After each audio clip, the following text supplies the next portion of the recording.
बात करते हैं अजय पाल का कप्पू चौहान से। अजय पाल का कप्पू चौहान जो था, कप्पू चौहान एक कंडारा गढ़ हुआ करता था गढ़वाल के बामन गढ़ में ही, जिसे उप्पूगढ़ भी कहते थे। एक गढ़ हुआ करता था, उस पर शासन कर रहा था। जब अजय पाल ने बामन गढ़ों को जीता तब कप्पू चौहान से भी उनका युद्ध हुआ, और उस युद्ध का वर्णन जो है वो गढ़वाली पवाड़े में मिलता है। उसके बाद कप्पू चौहान की याद में गढ़ का मेला लगता है। कप्पू चौहान के लिए अजय पाल ने कहा था, वीर तुम जीत गए, और कप्पू चौहान को उनको मतलब मृत्यु होने के बाद उनको मुखाग्नि भी अजय पाल ने ही दी थी।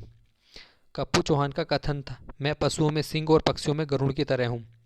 अजय पाल का सल्तनत काल में जो संबंध था, अजय पाल इब्राहिम लोदी और सिकंदर लोदी के समकालीन था। अब बात कर लेते हैं हम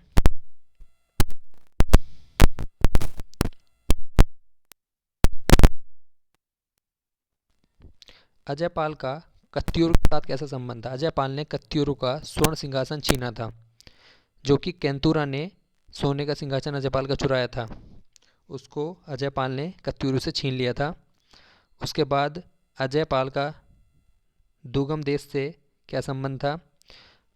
अजय पाल ने दुर्गम देश के गढ़पति नरवीर सिंह को, कंडारी को, मतलब जो दुर्गम देश का जो सेना गढ़पति था ये नरवीर सिंह कंडारी, इसने अजय पाल के डर से मंदाकिनी नदी में अब आत्महत्या कर ली थी। उसके बाद हम देखते हैं अजय पाल की अशोक से तुलना। अजय पाल के बारे में पढ़ते हैं अभी और।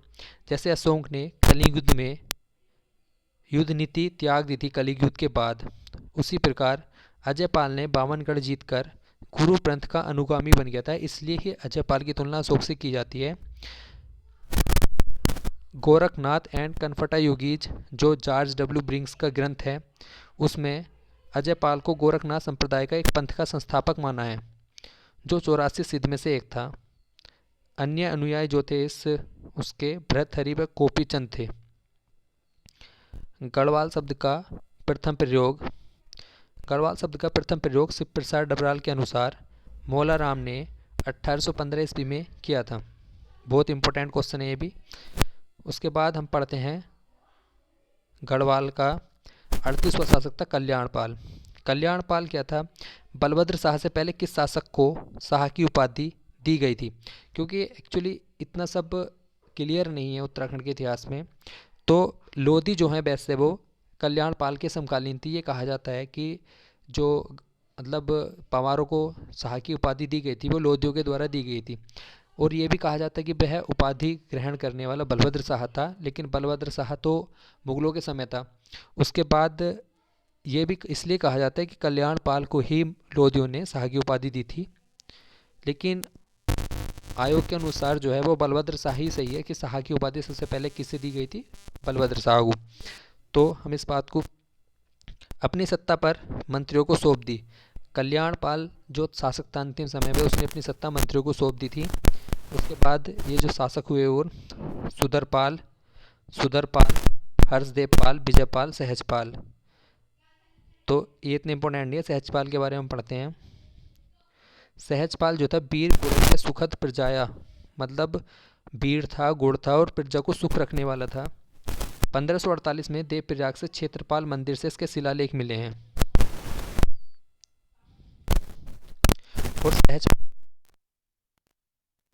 हेतु एक दल भेजा था, गंगा के स्रोत हेतु पता लगाने के लिए सहजपाल के समय ही भेजा था। उसके बाद हम बात करते हैं कि ये तो हो गया सहजपाल जो 42वां शासक था पवार वंश का। अब बात करते हैं हम चंद्रवंश का। चंद्रवंश का 42 शासक तक हमने देख लिया था। 43वां शासक था भीष्मचंद। भीष्मचंद के बाद भीष्मचंद की कोई संतान नहीं थी, ये निसंतान था।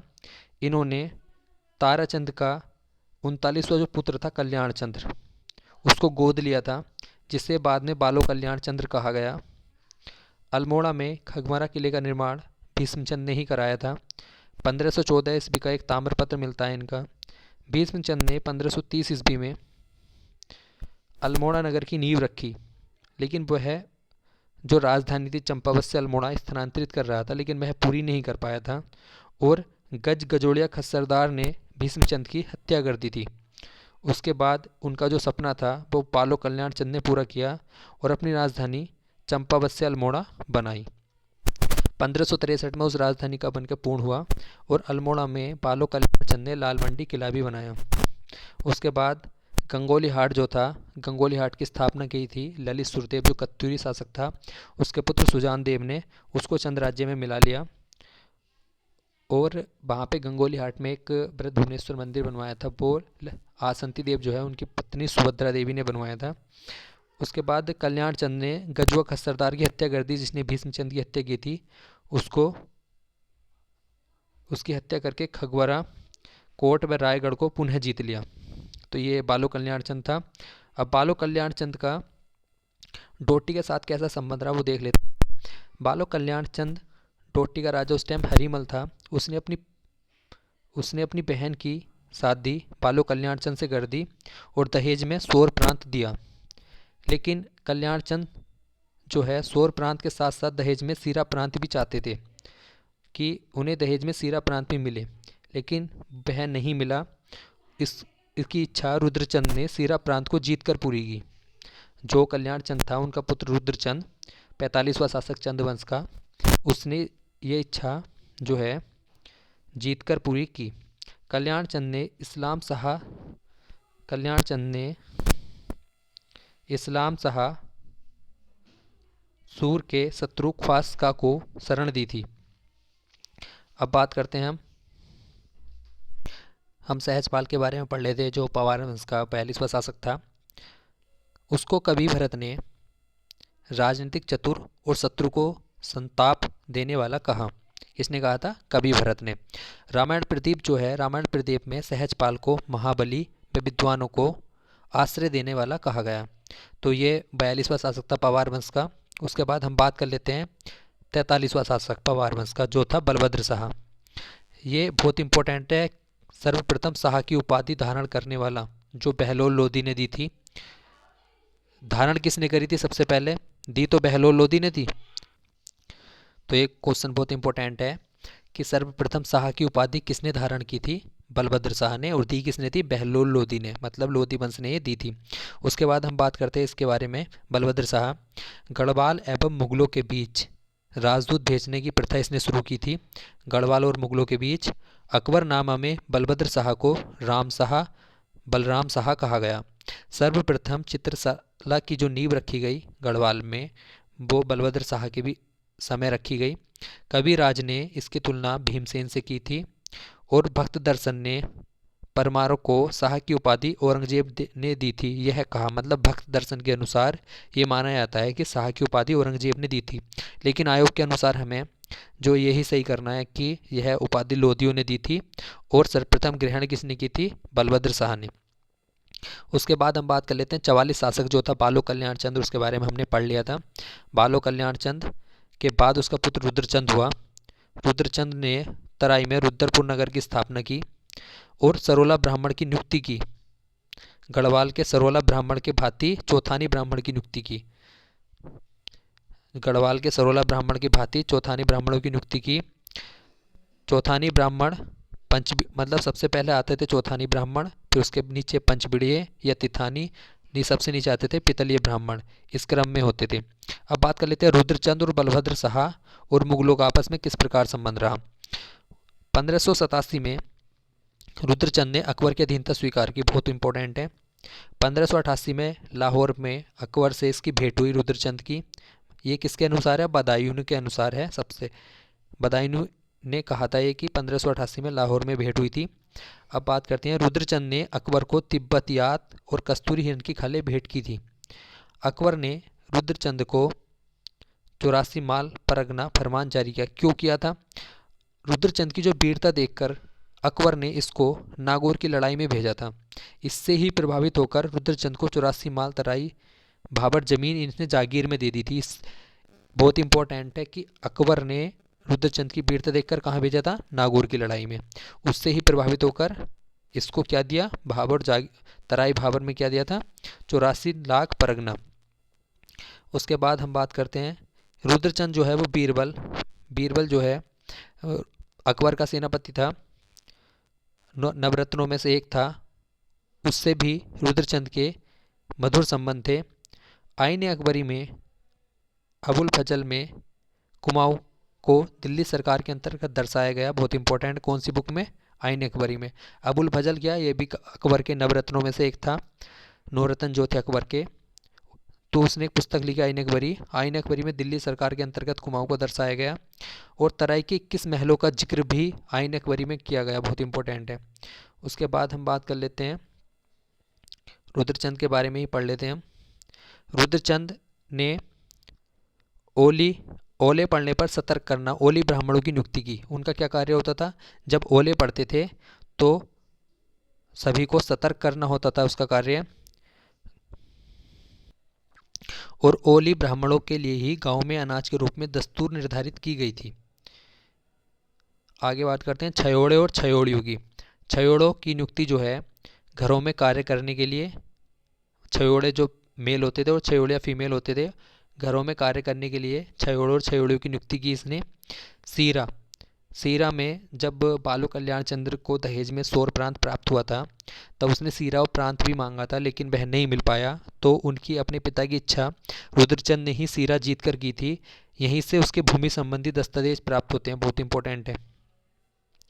उसके बाद सीरा के बाद इसने अस्कोट, दारमा, जोहार सब जीत लिए और ये सब कुछ रुद्रचंद के अधीन हो गए। उसके बाद इतने त्रैवर्णिक धर्म निर्णय पुस्तक जो किस पर थी? सामाजिक सुधार व्यवस्था। बहुत इंपॉर्टेंट है। इसने अपने समय त्रैवर्णिक धर्म निर्णय पुस्तक की रचना करवाई जो किस पर थी? सामाजिक व्यवस्था सुधार पर। मल्ला महल किले का निर्माण कराया है इसने और यह सामान्य जनता के लिए पौड़ी 15 बिस्बा शब्द का प्रयोग करता था। अब बात करते हैं हम थोड़ा रुद्रचंद के बारे में ही। रुद्रचंद के समय 4 ग्रंथों की रचना हुई थी जिसमें त्रैवर्णिक धर्म निर्णय जो सामाजिक व्यवस्था सुधार पर आधारित था, ययाति चरित्रम दूसरा भी बहुत इंपॉर्टेंट है, सारा गगोदयानी का एक नाटक था ये भी बहुत इंपॉर्टेंट है, सैनिक शास्त्र जो पक्षी आखेट पर आधारित थे। ये 4 ग्रंथ जो है वो रुद्रचंद के समय ही रचित हुए थे। उसके बाद हम बात करते हैं रुद्रचंद ने कुछ युवाओं को संस्कृत सीखने के लिए कश्मीर व काशी भेजा था। चंदों का सबसे विद्वान एवं दानी शासक भी रुद्रचंद ही था। रुद्रचंद ने अपने अंतिम कत्यूरी शासक सुकाल देव की हत्या की थी। मतलब जो कत्यूरी शासक सुकाल, कत्यूरी अंतिम कत्यूरी शासक तो वैसे ब्रह्मदेव था, लेकिन कोई वंशज वैसे छोटे मोटे उस जगह था, शासन कर रहा था, तो उसे सुकाल देव की हत्या कर दी थी। किस युद्ध में? बैजनाथ युद्ध में। अब बात करते हैं हम शासकीय कार्य हेतु रुद्रचंद के साम्राज्य का विस्तृत वर्णन जो है वो एक व्यापारी विलियम फ्रिंच फ्रांसिसिक जो ये वो था, व्यापार करने आया था यहाँ पे, विलियम फिंच फ्रांसिक, उसके द्वारा मिलता है कि शासकीय कार्य मतलब जो शासन का कार्य था रुद्रचंद का, उसका विस्तृत वर्णन जो है। अब इसके बाद रुद्रचंद के 2 पुत्र हुए, शक्ति गोसाई और लक्ष्मीचंद। शक्ति गोसाई जो था वो जन्म से ही अंधा था। कुमाऊं का धृष्टराज इसलिए ही कहा जाता था क्योंकि जो पूरी भी मतलब रुद्रचंद का जो दूसरा पुत्र लक्ष्मीचंद यह तो शासक बना, लेकिन जो प्रशासनिक व्यवस्था थी वो सारी शक्ति गोसाई के हाथ में थी। इसके अकॉर्डिंग ही सारी नीतियाँ निर्धारित होती थी, इसलिए ही इसे कुमाऊं का धृष्टराज की संज्ञा दी क्योंकि ये जन्म अंधे भी थे। ठीक है। उसके बाद लक्ष्मीचंद शासक हुआ। अब थोड़ा पवार वंश के बारे में देख लेते हैं। पवार वंश हमने बलभद्र शाह को पढ़ लिया था। देख लेते हैं बलभद्र शाह और रुद्रचंद के बीच में क्या रहा। बलभद्र शाह व कत्यूरी राजा सुकाल देव एक साइड थे और रुद्रचंद और सेनापति पुरुषोत्तम पंत ये एक साइड थे। रुद्रचंद ने सुकाल देव की हत्या कर दी थी किसमें? बैजनाथ के युद्ध में। लेकिन फाइनली बलभद्र शाह ने रुद्रचंद्र को 1581 में बधाड़गढ़ के युद्ध में हरा दिया। तो ये चंदों का पावारों से संबंध था। अब रुद्रचंद हरिमल जो रुद्रचंद ने पुरुषोत्तम पंत के सहयोग से सीरा कोट में हरिमल को हरा दिया। सीरा का शासक था ये हरिमल, उसको हरा दिया और थल विजय के उपलक्ष्य में यहाँ शिव मंदिर बनवाया। इंपॉर्टेंट है। उसके बाद सीरा में विधि पूर्वक बंदोबस्त किया। प्रथम शासक जो मल्ल युद्ध में उतरकर साम्राज्य का विस्तार किया, मतलब पहला शासक था जिसने खुद स्वयं युद्ध में उतरकर अपने राज्य का विस्तार किया। अब हुसैन खां के बारे में पढ़े थे। रुद्रचंद ने हुसैन खां, ये लखनऊ का सरदार था। रुद्रचंद के शासनकाल के दौरान तराई पर हुसैन खां ने आक्रमण किया था और यह आक्रमण 1568 और 1575 ईस्वी में हुए थे। तो ये हो गया जो रुद्रचंद चंद वंश का 45वां शासक, और बदभद्र शाह जो पवार वंश का 43वां शासक था। ये हमने इस वीडियो में पढ़ लिए। आगे के जो शासक हैं मतलब लक्ष्मी चंद जो चंद वंश का 46वां शासक है, और मानशाह जो पवार वंश का 44वां शासक है, ये हम अगली वीडियो में देखेंगे। धन्यवाद।